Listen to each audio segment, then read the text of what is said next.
అయితే గత 3 రోజుల నుంచి భీమ్గల్లో రాజకీయం ఎలా నడుస్తుందో ప్రజలందరూ గమనిస్తూనే ఉన్నారు. అంటే మన స్థానిక ఎమ్మెల్యే మా ప్రశాంత్ అన్న మా భీమ్గల్కి కావాల్సిన 100 పడకల ఆసుపత్రి, బస్ డిపో, కూరగాయల మార్కెట్, సీసీ రోడ్లు ఈ 4 అంశాల మీద దీక్ష ప్రోగ్రాం ప్రకటించాడు. ఒకరోజు దీక్ష ప్రోగ్రాం. ఆ దీక్ష చేస్తే ఇక్కడ లోకల్ ఉన్న కాంగ్రెస్ పార్టీ ఇన్ఛార్జ్ ముత్యాల సునీల్ రెడ్డి ఆయనతో పని అవుతలేదు కాబట్టి ఈడ ఉన్న 4 లీడర్లు కూడా వాళ్ళతో ఏ పని అవుతలేదు కాబట్టి ఈ సీఎం దాకా ఏరుతుంది, ఎన్నికలలో హామీ ఇచ్చిర్రు 3 నెలలు ఏరుతా అని చెప్పించి ఈ సీఎం దాకా ఏరుతుందని ఒక దీక్ష ప్రోగ్రాం పెట్టిండు. అది పెడితే అది మీరు కంప్లీట్ చేస్తే అది ప్రజలకు అందుబాటులోకి వస్తుంది. ఇంపార్టెంట్ సబ్జెక్టుల మీద దీక్ష పెడితే వీళ్ళు రోజుకు ఒక ప్రెస్ మీట్ పెట్టుకుంటా ప్రశాంతాన్ని దిట్టుగా ధ్యేయంగా పెట్టుకుంటారు తప్పించి కానీ పని చేస్తామని మాత్రం చెప్పుకుంటలేరు. ఏం మాట్లాడుతారు? నిన్న కాంగ్రెస్ పార్టీ మండల పార్టీ అధ్యక్షుడు ఆయన మా మామనే అవుతాడు కానీ కొంచెం నోరు అదుపులో పెట్టుకొని మాట్లాడాలి ఏది ఉన్నా కానీ. నీ ప్రశాంతాన్ని అనేటంత స్థాయి అనేది, ప్రశాంతాన్ని తిట్టేటంత స్థాయి అనేది నీకు ప్రశాంతాన్ని ఏం చేసిండో తెలియదా? ప్రజలకు తెలియదా? ప్రశాంతన్న పెట్టిన భిక్షతోనే నువ్వు రాజకీయంలో అంత స్ట్రాంగ్ అయినావు. గతంలో ఎట్లుంటుంటే నువ్వు మాకు తెలియదే? మన గల్లీలో ఉన్నావు కదా, వార్డ్ మెంబర్ చేసినావు, ఉప సర్పంచ్ చేసినావు, సర్పంచ్ చేసినావు, మున్సిపల్ చైర్మన్ దాకా తీసుకపోయాడు. నేను నీకు మున్సిపల్ చైర్మన్ హరువుడు వేనాను. ఒక మున్సిపల్ చైర్మన్ కావాలంటే నువ్వే అన్నావు నేను అవుతున్న మాట.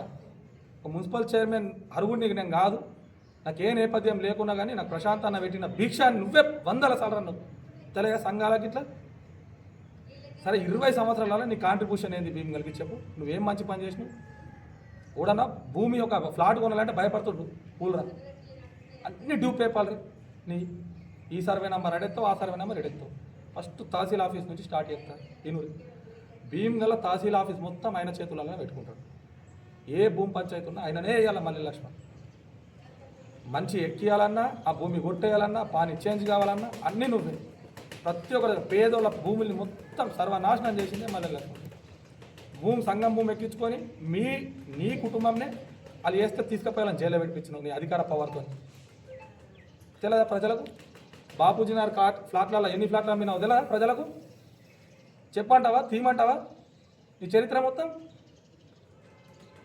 హాస్పిటల్కి పోయి ఏం చేసినావు తెలియదా ప్రజలకు? గ్రామ కమిటీ పోయినా కానీ నీదే యాగించుకున్నావు మాట ఊరి మీద.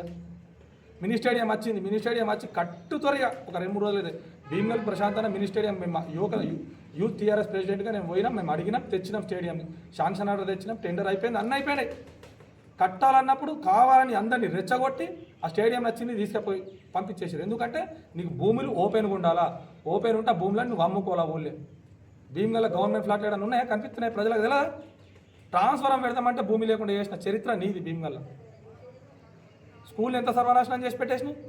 2000 మంది ఉన్న స్టూడెంట్ని 200కి వచ్చేసింది గవర్నమెంట్ స్కూల్ పరిస్థితి. ఇలా 20 సంవత్సరాల నుంచి చేసినా నేను ఆ పదవి చేసిన ఈ పదవి ఏ పదవి చేసిన గొప్ప కాదు, ఊరికి ఏం చేసింది గొప్ప.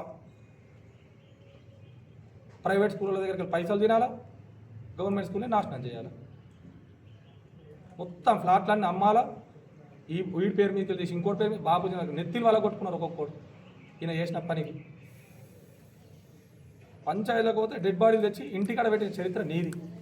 నువ్వా మా దునకర్ నరసన్న గురించి మాట్లాడేది, మా జడ్పీటీసీ రవాణా గురించి మాట్లాడేది? నీకు 10 కావతందుకు 10 సార్లు ఇంటిపై కాళ్ళు మొక్కినావు తెలియదే మాకు? నీకు మున్సిపల్ చైర్మన్ కావాలంటే పోయి కాళ్ళు మొక్కినావు 10 సార్లు. అన్న పెద్ద నాకు ఎప్పుడే దండం పెడతా, మూరంతా నా మాట వింటారే, నాకు చైర్మన్ పదవి ఇయ్యరని చెప్పేసి వాళ్ళ గురించి నువ్వు మాట్లాడేది. పోలీస్ స్టేషన్లో గంజాయి గురించి మాట్లాడుతున్నావు. గంజాయిలా ఇప్పుడు ఈ వేదిక ద్వారా నేను అడుగుతున్నా, సునీల్ రెడ్డి నీకు దమ్ము ధైర్యం ఉంటే మా బీఆర్ఎస్ కార్యకర్తలు ఏమైనా గంజాయి పట్టినా, గంజాయి అమ్మినా అరెస్ట్ చేపి. ప్రభుత్వం నీదే, పోలీస్ పవర్ నీదే కదా. మాట్లాడితే గంజాయి గురించి చెప్తాడు. పోరాళ్ళకు గంజాయి పడితే పోలీస్ స్టేషన్లకు పోతే వాళ్ళ తల్లిదండ్రుల దగ్గరికి వెళ్ళి 50,000 రూపాయలు తీసుకుంటా పోరాళ్ళని నిడిపించిన చరిత్ర నీది. తెలియదే ప్రజలకు? తెలియదే? దాన్ని నిరూపించమంటావా? ప్రూఫ్ ఏడేం పైరవి తెలియదే మాకు? పోలీస్ స్టేషను, నీకు తహసీల్ ఆఫీసు, మున్సిపల్ ఆఫీసు, ఎన్ని హౌస్ నంబర్ వేసినావు తెలియదే? ఓడికి పర్మిషన్ లేదు. తేరా దోలాగదే పెట్టు, నంబర్ ఇచ్చేస్తా. 2-3 వేల రూపాయలు అయిపోయాడు, దాన్ని 2 లక్షలు తీసుకోవాలి. స్టాంపులు నీ దగ్గరనే, కాగితాలు నీ దగ్గరనే, ఏ సంతకం అంటే ఆ సంతకం.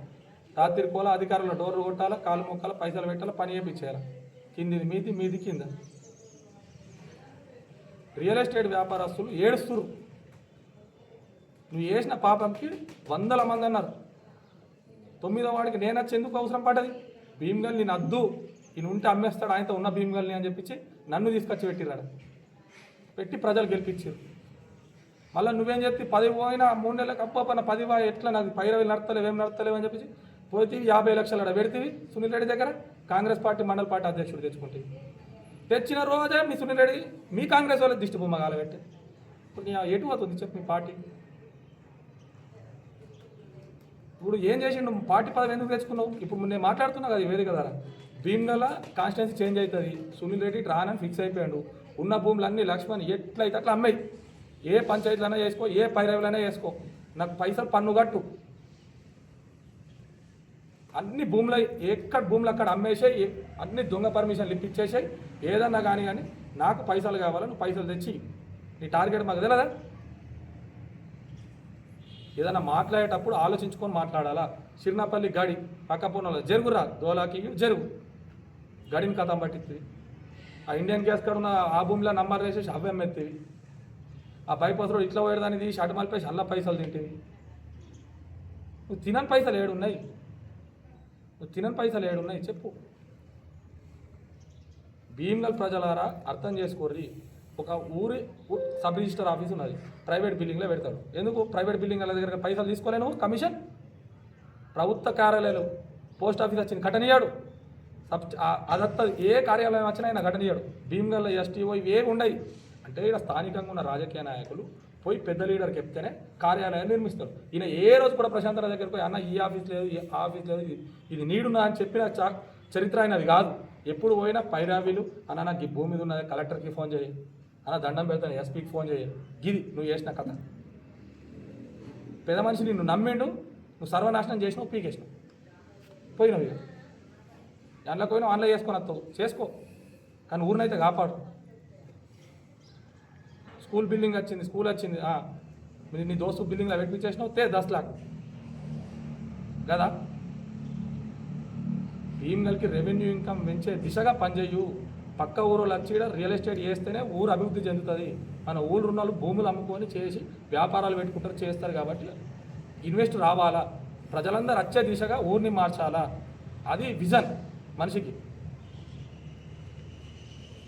మొత్తం చుట్టుపక్కల ఉన్న గ్రామాలలో వచ్చి ఇక్కడ ఇన్వెస్ట్ చేయాలంటే భయపడుతున్నారు. ఫ్లాట్ కొనాలంటే అడుగురి మీరు అందరు, ఏ హోటల్ కన్నా అడుగురి. అన్ని పంచాయతీలు, అన్ని సెటిల్మెంట్లే, అన్ని ఇల్లీగలే. రెచ్చగొడతావు నువ్వే, అన్ని ఎత్తావు నువ్వే, మా కళ్యాణ మండపం వచ్చి తెస్తావు నువ్వే, మన పోగొట్టినావు నువ్వే. కట్టరాదా? దమ్ములు కదా, మెప్పియాలి. అంతా నాది నడుతుంది ఊళ్ళు అంటావు కదా, పూకుండా పెట్టి మెప్పియాలి, ఏదైతే మంచి జరుగుతారని. ఇప్పటికన్నా బుద్ధి తెచ్చుకో. ప్రశాంతన మీద మాట్లాడే స్థాయి నీది కాదు. నువ్వు మాట్లాడినావు అనుకోని చరిత్ర అంతా ఇప్పి బయట పెట్టే పరిస్థితికి వస్తుంది. కాబట్టి నువ్వు ఆలోచించుకొని ఒక ప్రెస్ మీట్ ఇచ్చేటప్పుడు నువ్వు ఆలోచించుకొని ఇవ్వాలా. నీ నోరుతోనే ప్రశాంతన ఎన్నిసార్లు పోయినావు, నాకు కట్టే కాలేదాకా నేను ప్రశాంతనతోనే ఉంటాను. ఇలా నాకు పోయినావు. మరి నీ పార్టీ ఉన్నది, నువ్వు రాజకీయంగా ఏదైనా ప్రెస్ మీట్ తీయు, వ్యక్తిగతంగా దూషించద్దు మనిషిని. జై తెలంగాణ, జై ప్రశాంతన.